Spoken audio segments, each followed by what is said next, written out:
Hello everyone, welcome to class. I hope you all are good and fine.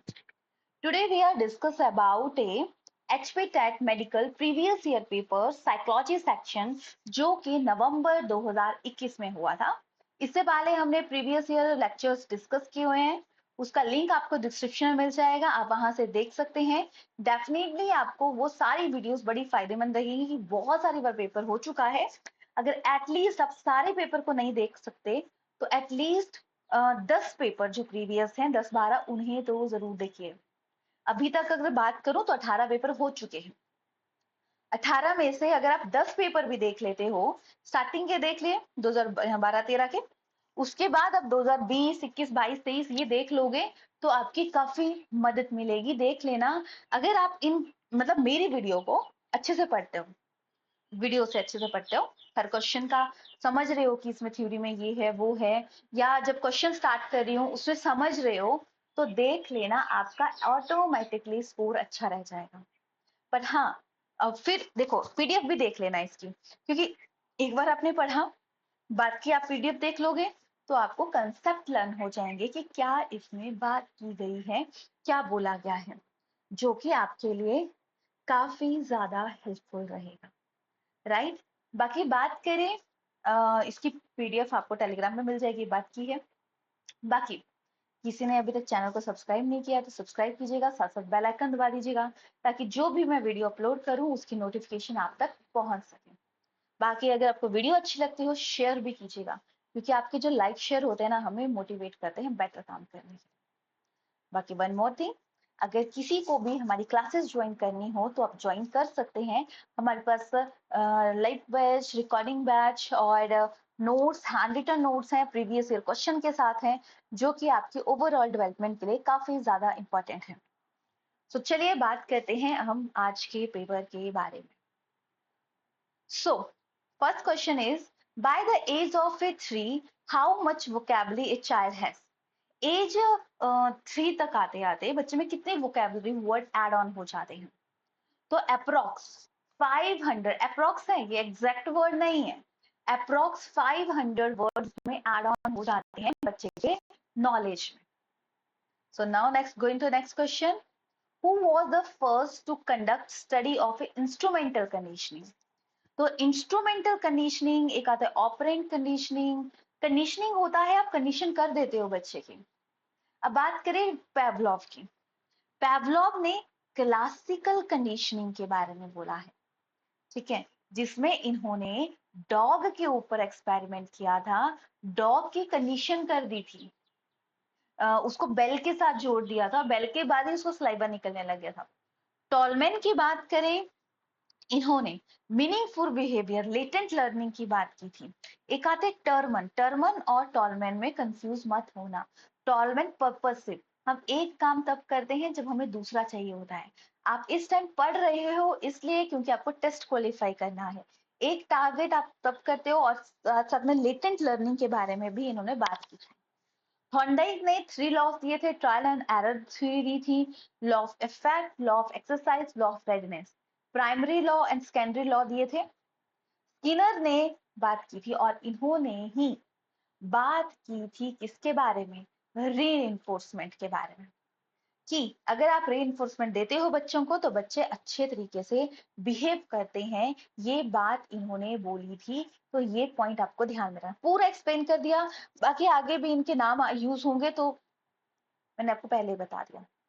Next, positive reinforcement. देखो अभी reinforcement की बात करी थी, तो पॉजिटिव रेनफोर्समेंट किससे रिलेटेड है? तो याद रखिएगा, पॉसिबल जो पॉजिटिव रेनफोर्समेंट होती है, ये डिजायरेबल रिस्पॉन्स पे। ऐसा नहीं कि आप दे रहे हो शाबाशी, बच्चा गलत कर रहा है, आपको देखना पड़ेगा कि किस टाइम दे रहा है। जब उसका अच्छा रिस्पॉन्स होगा, जो आपने बोला है वो फॉलो कर रहा है, तो वो आ जाएगा डिजायरेबल रिस्पॉन्स। देखो बहुत सारे कंसेप्ट आपके साइकोलॉजी में ऐसे आते हैं जो आपकी अंडरस्टैंडिंग बेस पे होते हैं। अब आपने टॉपिक पढ़ा होगा, ये समझा होगा, तभी आप इस क्वेश्चन को कर सकते हैं। Now going to next question, salivation. Saliva आ गया, बेल आ गया, यानी डॉग की बात की गई है। पैवलोव ने बात की थी, इन्होंने क्लासिकल कंडीशनिंग के बारे में बात की थी, जैसे कि पहले डॉग को फूड दिया, अनकंडीशनल स्टिमुलस, स्टिमुलस का मतलब लालच, लालच दिया, जैसे माना आपके सामने भी फेवरेट डिश रख दो आपकी, सलाइवा निकलने लग जाएगा। फिर ठीक है, बेल बजाई, नो रिस्पॉन्स, क्योंकि अभी तक कंडीशनिंग की नहीं थी। अब ड्यूरिंग द कंडीशन क्या हो रहा है, बेल बजा रहे हो, फिर खाना दे रहे हो, ठीक है, बेल प्लस फूड। अब अनकंडीशनल रिस्पॉन्स होगा कि कुछ टाइम बाद डॉग क्या करेगा, बेल, उसको पता है ये बेल बजने पे मुझे खाना मिलता है, तो बेल बजते ही उसकी सलाइवा निकल जाएगा। तो कंडीशन कर दी, देखो डॉग जो बोल नहीं सकता उसे ही कंडीशन कर दिया, तो हम अपने ब्रेन को कैसे डेवलप नहीं कर सकते, ये सोचो, राइट। तो ये ध्यान में रखना है। सो क्या आ जाएगा ऑप्शन इसमें, अनकंडीशनल स्टिमुलस। इस क्वेश्चन में बहुत सारे बच्चे कंफ्यूज होते हैं कि कैसे करें, क्या आता है, तो ध्यान से हर चीज को समझेगा कि क्या किसमें बोला गया है। Now going to next question, what is the main reason of a individual difference. हर कोई बच्चा एक दूसरे से डिफरेंट होता है, क्यों? क्योंकि वो अलग अलग माहौल में रहा होता है। तो डेवलपमेंट जो है, इंटेलिजेंस जो है, वो हेरिडिटी एंड एनवायरनमेंट का प्रोडक्ट होता है। सो दोनों ही मैटर करेंगे, क्योंकि उसके जीन अलग हैं, माँ बाप की सोच अलग थी, बच्चे की सोच अलग होगी, तो इसकी वजह से फर्क पड़ता है। Now going to next question, word mental testing was first. Word, अगर मेंटल टेस्टिंग की बात करें तो रॉबर्ट स्टर्नबर्ग की बात करें, ये अमेरिकन साइकोलॉजिस्ट थे, इनकी थ्योरी थी लव, इंटेलिजेंस, क्रिएटिविटी में। वेशलर की बात करें, ये अमेरिकन थे, वेचलर इंटेलिजेंस टेस्ट इन्होंने दिया था। अल्फ्रेड बिनेट की बात करें, इन्होंने इंटेलिजेंस की G factor, uni factor theory दी थी। जी कैटल की बात करें, इन्होंने मेंटल टेस्टिंग की बात की गई थी। देखो आजकल हम बोलते हैं करना है ये चीज, पर करना कैसे है ये नहीं पता होता, जिसकी वजह से चीजें गलत होती हैं। Now going to a next question, who proposed the giftedness depend upon the interaction of a high ability, high creativity, high competence। अगर हम ऑन मार्शल की बात करें, इन्होंने कनेक्ट किया था स्पिरिचुअल इंटेलिजेंस से रिलेटेड। सॉल्वे मेयर की बात करें, इन्होंने इमोशनल इंटेलिजेंस के बारे में बात की थी, ठीक है, emotional intelligence more important IQ. Joseph Renzulli ने थ्री सर्कल के बारे में बात की थी। और गोलमैन की बात करें, इन्होंने ये ऑथर थे इमोशनल इंटेलिजेंस के। किसके ऑथर हैं? Emotional intelligence. क्योंकि अब आप पूरा दिन यही सोचते रहो ऐसा हो गया वैसा हो गया तो परेशान रहोगे, तो इन्होंने सॉल्व की थी ये प्रॉब्लम, ठीक है, ये आपको ध्यान में रखना है। Now next question, one factor theory. अब अगर आपने ये क्वेश्चन अभी थोड़े देर पहले, मतलब जो मैंने करवाया वो अच्छे से पढ़ा होगा तो आपको याद होगी वन, मतलब ये फैक्टर थ्योरी किसने दी है। सो याद रखिएगा, सबसे पहले बात करें चार्ल्स स्पियरमैन की, इन्होंने टू फैक्टर थ्योरी थी। हार्वर्ड गार्डनर ने एट फैक्ट इंटेलिजेंस के बारे में बात की थी। थर्स्टन ने पैटर्न बोला था, pattern of A mental cluster of ability बोला था। बिनेट की बात करें, इन्होंने यूनिफैक्टर थ्योरी या फर्स्ट टाइम इंटेलिजेंस के बारे में जो बात की थी वो अल्फ्रेड बिनेट ने ही की थी, ये आपको ध्यान में रखना है। Now next question, who proposed that mind is a just cultural construction and emerges as a result of interaction between a child and an adult। सो जब हम एनवायरनमेंट से रिलेटेड चीजें करते हैं तो उसके बारे में क्या है, कंसेप्ट पूछा जाता है। तो ये चीज वाइगॉस्की, जब एनवायरनमेंट की बात करें तो सबसे पहले हम बात करते हैं कि वाइगॉस्की ये बोलते हैं लैंग्वेज पहले फिर थॉट। नॉर्म चॉम्स्की ने जनरेटिव ग्रामर के बारे में बात की थी, ठीक है। सो बेंजामिन ने, इन्होंने लैंग्वेज से रिलेटेड, ये भी रिलेटिविटी से रिलेटेड है, इन्होंने भी लिंग्विस्टिक के ऊपर वर्क किया था, लैंग्वेज के ऊपर वर्क किया था।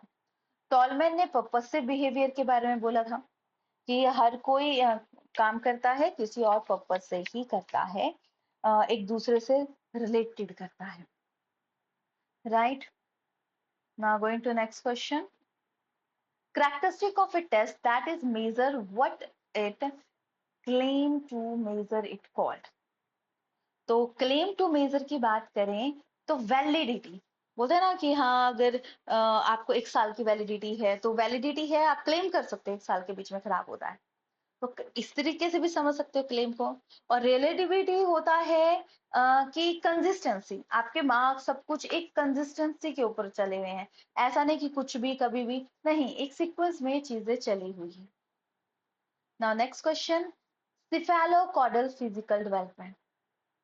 क्वेश्चन ये रहा, सिफेलोकॉर्डल फिजिकल डेवलपमेंट। देखो डेवलपमेंट का अपना अपना प्रोसेस रहता है, हेड टू टो और हेड टू हेड मतलब सेंटर से सर से पांव तक और सेंटर से साइड पर। डेवलपमेंट अलग अलग तरीके से होती है। तो सिफेलोकॉर्डल मतलब सर से रिलेटेड, तो सर से रिलेटेड है, तो यानी इसमें children gain control of a torsos before no, height and weight children no, increase weight and decrease the body no, children gain control over the upper part, सिफेलो सर से लेके देन लोअर पार्ट, इसीलिए हमारा ऑप्शन डी। ये development वाले chapter से question है कि डेवलपमेंट कैसे होती है, राइट? चलिए next question, just as children, ये देखेंगे, just as children pass through the various stages of development, ठीक है, ध्यान से समझिएगा कि just as children pass through the various stage of, बच्चा एक स्टेजेस को पास कर रहा है, तो वेरियस मॉरल डेवलपमेंट की, तो मॉरल डेवलपमेंट के बारे में किसने बात की थी? मॉरल डेवलपमेंट के बारे में कोहलबर्ग ने बात की थी, ठीक है। इन्होंने क्या दिया था? 3 लेवल्स दिए थे, 6 स्टेजेस के बारे में इन्होंने बोला था। लेवल 1 प्री कन्वेंशनल, क्या जाता है? Level 1 pre conventional, level 2 conventional. अब इसमें एज भी पूछी जा सकती है, किसमें क्या बोला गया है ये भी पूछा जा सकता है, ये सारे के सारे पॉइंट आपको ध्यान में रखने हैं, राइट? सो ये आ गया हमारे पास ऑप्शन ए तक कर। जीन पियाजे कॉग्निटिव से हैं, अल्फ्रेड इंडिविजुअल साइकोलॉजी से हैं, इरिक रिक्सन सोशल से रिलेटेड हैं, इन्होंने 8 स्टेजेस के बारे में बोला था, ये भी आपको ध्यान में रखना है। Now going to next question, logical thinking by adolescents, that why something is happening the way it is and systematically seek solution is called। systematically कर रहे हो, देखो पियाजे ने स्टेजेस दी थी 4, सेंसरी मोटर, बोलेंगे मेरे साथ, pre operational, concrete operation and formal. Sensory में ऑब्जेक्ट परमानेंस होती है 0 से 2 साल का, senses are the teacher. Pre operational में अभी अब स्कूल में जा रहे हैं, थोड़ा थोड़ा सीख रहे हैं चीजों को, 2 से 7 साल का। फिर concrete operational 7 to 11। Logical, pre logical conservation सीख क्या है, इसमें प्री अभी कंजर्वेशन नहीं सीखा है, इसमें सीख क्या है, बाद में आ जाता है फॉर्मल ऑपरेशन में कि वो चीजों को समझ रहा है, इमेजिनेशन कर रहा है, तो सारी लॉजिकली प्रॉपर तरीके से ये आ जाता है हाइपोथेटिक डिडक्टिव रीजनिंग। देखो डाइवर्जेंट थिंकिंग होती है, एक ही चीज को आप अलग अलग तरीके से सोच रहे हो, कन्वर्जेंट होती है जब आप सॉल्यूशन पे एक पे फोकस करते हो, दोनों ही अपने आप में टाइम टू टाइम सबसे ज्यादा इंपॉर्टेंट रहती है। Now next question, the process in which unconditional stimulus is present before conditional stimulus is called। तो ये आ जाता है, देखो अनकंडीशनल स्टिमुलस, लालच, प्रेजेंट बिफोर कंडीशनल स्टिमुलस, तो ये क्या आ जाएगा? आपने बैकवर्ड कंडीशनिंग की एक से दूसरे की तरफ, तो ये आ जाएगा ऑप्शन डी। और ये किसने दिया था? ये पावलोव ने दिया था, ये आपको ध्यान में रखना है। Next, which type of reinforcement schedule greater resistance. Reinforcement के बारे में किसने बोला है? स्किनर ने बोला है ना। तो स्किनर ने बोला था कि आप दे तो रहे हो रेनफोर्समेंट, अच्छी बात है, बट ऐसा नहीं कि फिक्स दे रहे हो, हर क्वेश्चन, हर 3 क्वेश्चन के बाद शाबाशी, हर 3 क्वेश्चन, ऐसा नहीं, फिक्स में ना बच्चा आलसी बन जाएगा। ठीक है, 3 के बाद मुझे शाबाशी मिल रही है तो चलो 3 के बाद काम करते हैं, तो वो उस केस में ये रहता है। तो पार्शियल रेनफोर्समेंट सबसे बेटर होती है। देखो चीजें हैं हमारे चारों ओर, हमें पता भी है, पर कब क्या चीज यूज करनी है वो सबसे ज्यादा मैटर करता है। चलिए फिर next question, what are the secondary reinforcement? एक आता है प्राइमरी, एक आता है सेकेंडरी। सेकेंडरी मतलब पहले जो चल रहा था उसके अलावा। तो सेकेंडरी में क्या आ जाएगा? सेकेंडरी आ जाता है फूड वाटर, ये तो पहली है ना। मनी एंड एप्रिसिएशन, हम काम करते हैं मनी और एप्रिसिएशन के लिए। Next, what is a type of a learning in which new behavior learned but not demonstrated till reinforcement provided for display? तो ये बोलेंगे हम इसे, देखो ये आ जाता है न्यू बिहेवियर लर्न, हमने सिखाया नहीं था बट उसको आ गया। जैसे एक बच्चा है रोज स्कूल जाता है, उसके पापा उसको छोड़ते हैं। एक दिन क्या हुआ, उसके पापा नहीं आए, तो वो बच्चा स्कूल खुद चला, मतलब स्कूल से खुद आ गया। उसने नहीं सिखाया था कि बेटा इस रास्ते से जाना, ये जाना, वो जाना, पर वो खुद आ गया। क्यों? क्योंकि उसने हिडन लर्निंग की थी। टॉलमैन ने इसके बारे में बात की, और हिडन लर्निंग लेटेंट लर्निंग के अंदर आ जाता है। क्या होता है? लेटेंट लर्निंग के अंदर हिडन लर्निंग आ जाती है। Now going to next question, when prior learning facilitates new learning, जब प्रीवियस लर्निंग दूसरी लर्निंग में फर्क डाल रही है, इसको डेस्क ट्रांसफर ऑफ लर्निंग। जब फायदा दे रही है तो ऑलवेज भी पॉजिटिव लर्निंग आ जाएगा, क्योंकि फायदा दे रही है ना, फायदा नहीं दे रही होती तो नहीं आता, फायदा दे रही है तो उसके अंदर आ जाता है, कंसीडर कर दिया जाता है। चलिए नेक्स्ट, अगेन लिंग्विस्टिक से क्वेश्चन। अगर आप 2-4 बार के पेपर कर लोगे ना तो फाइनल पेपर आप आराम से डिस्कस कर, आराम से अच्छे स्कोर कर लोगे। The linguistic relativity hypothesis that propose the view that language determine the content of thought was present। तो थॉट के ऊपर जो है वो आते हैं हमारे, कौन आते हैं? बेंजामिन। ठीक है, अभी हमने बात की थी ना लैंग्वेज से रिलेटेड इन्होंने काम किया था, तो इन्होंने लिंग्विस्टिक रिलेविटी के, उसका भी तो मैंने वहां बताया नहीं, लिंग्विस्ट सॉरी रिलेटिविटी के बारे में बात की थी। पियाजे ने कॉग्निटिव से रिलेटेड है। ठीक है, चॉमस्की ने लैंग्वेज एक्विजिशन डिवाइस दी थी। वाइगॉस्की सोशल से रिलेटेड है।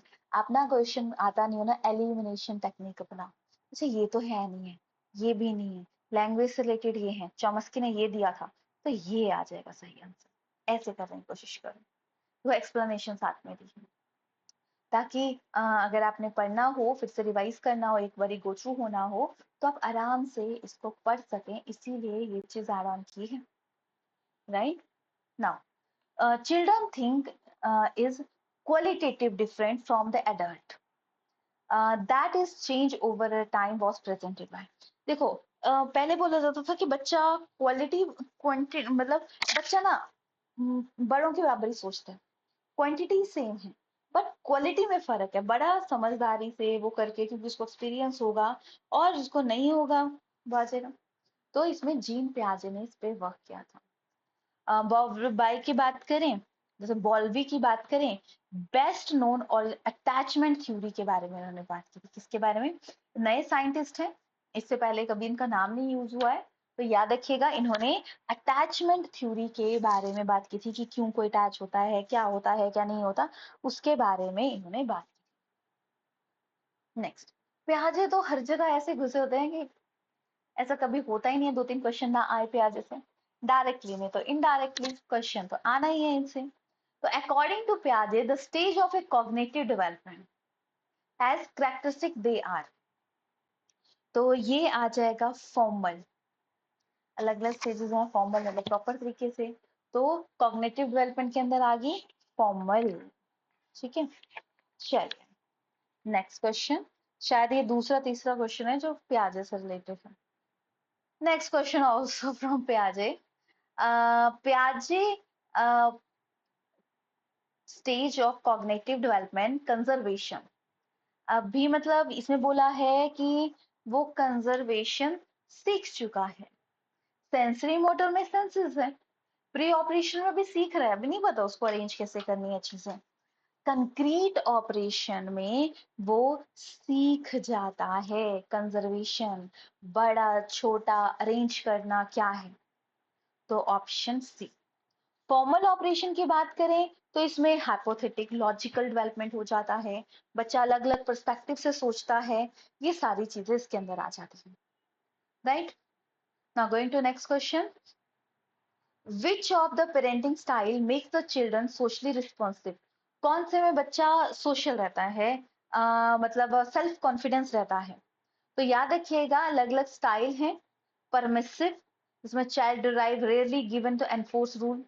ऑथोरिटेटिव, इसमें स्ट्रिक्ट मतलब सॉल्व पेरेंट्स के मतलब ऑथोरिटेटिव अच्छा रहता है, ऑथोरिटेरियन में वो थोड़ा सा पजल रहता है, ठीक है। तो ये आ जाएगा, जैसे कि अगर हम बात करें ऑथोरिटेरियन में बच्चा स्ट्रिक्ट होता है, इन अनइन्वॉल्व में तो चलो अलग रहता है, फिर चाइल्ड वर्क डाउन हेट, ठीक है। ऑथोरिटेटिव रेसिप्रोकल में ये आ जाएगा, ये याद रखिएगा। Next, individual learn from his own mistake. अब खुद की मिस्टेक से सीख रहा है, प्रीवियस ईयर क्वेश्चन डायरेक्टली ये आया था।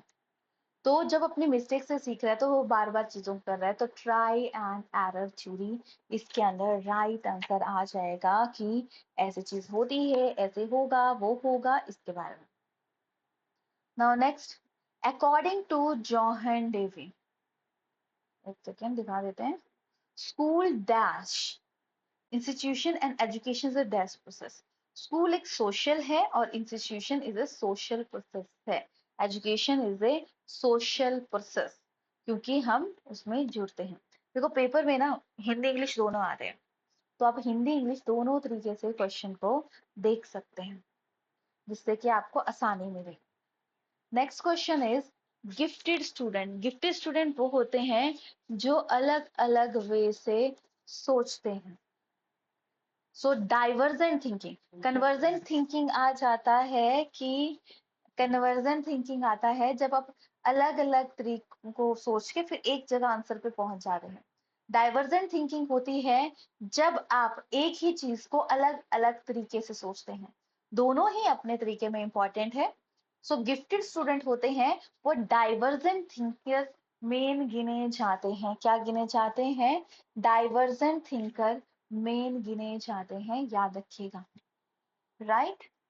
Now going to next question, the conclusion, children can learn violent behavior depicted in movie may be derived on the basis of work done by which of the following psychologist? ये social से related है, social से related यहाँ पे Alfred बेंदुरा आते हैं, ठीक है। इनकी जो थ्योरी थी individual learn behaviour of imitating, इन्होंने बोला था इमिटेटिंग से सीखता है, नकल करके सीखता है, इस चीज पे इन्होंने फोकस किया था, इसलिए हमारा right option C, option C. Next, following are the some technique to manage anxiety, anxiety हो रही है, tension, due to approaching examination except, क्या नहीं कर सकते, एम्फोसाइज स्ट्रेंथ, सीकिंग सपोर्ट। तो इसमें क्या आ जाएगा? इसमें आ जाएगा थिंकिंग टू मच। जब हम ज्यादा सोचते हैं ना, रिजल्ट के बारे में सोचो, जब भी ना कोई भी काम करना है ना, सोचना है अच्छे से करना है, पढ़ना है, समझना है, अंडरस्टैंड करना है। जब आप इस पर्पज से चीजें करेंगे तो आसानी से हो जाएंगी और टेंशन भी कम होगी, राइट।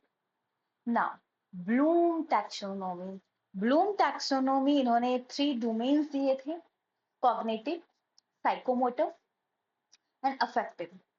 ब्लूम टैक्सोनॉमी हायरार्की और ऑर्गेनाइज्ड ऑफ, तो ऑर्गेनाइज आ जाएगा इसमें कॉग्निटिव ऑब्जेक्टिविटी से रिलेटेड, किससे आ जाएगा?